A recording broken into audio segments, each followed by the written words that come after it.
আল্লাহ তাআলা নিশ্চয়ই সারা দেশের মানুষের যে ভালোবাসা, তাদের যে প্রাণ ভরা দোয়া, আল্লাহ দেশনেত্রী বেগম খালেদা জিয়াকে সুস্থ করবেন। তিনি আবারও আমাদের মাঝে ফিরে আসবেন। তিনি এদেশের গণতন্ত্রের নিরাপত্তা, এদেশের রাষ্ট্রের নিরাপত্তা, এদেশের সার্বভৌমত্বের নিরাপত্তা, তিনি এদেশের স্বাধীনতার নিরাপত্তা।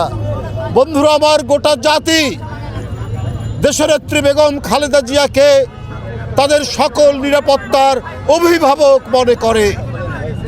তাই সারা জাতি আজকে উৎসুক,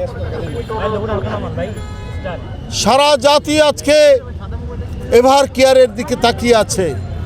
জনগণের ঢল আজকে এভার কেয়ারের কাছে এসে পৌঁছেছে।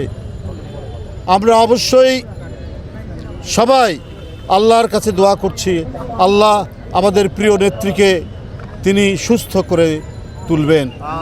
আপনাদের মাঝে আমি আবারও বলেছি, আমি চট্টগ্রামে মিডিয়ার মাধ্যমে বলেছি, আমরা জানি আমাদের দলের নেতাকর্মী, আমাদের শুভানুধ্যায়ী, আমাদের শুভাকাঙ্ক্ষী, আমাদের সমর্থক দলের এবং দেশের আপামর জনসাধারণ, তারা অত্যন্ত গভীর শ্রদ্ধা করেন। তারা দেশনেত্রীর জন্য যে আকুলতা প্রকাশ করছেন সেটি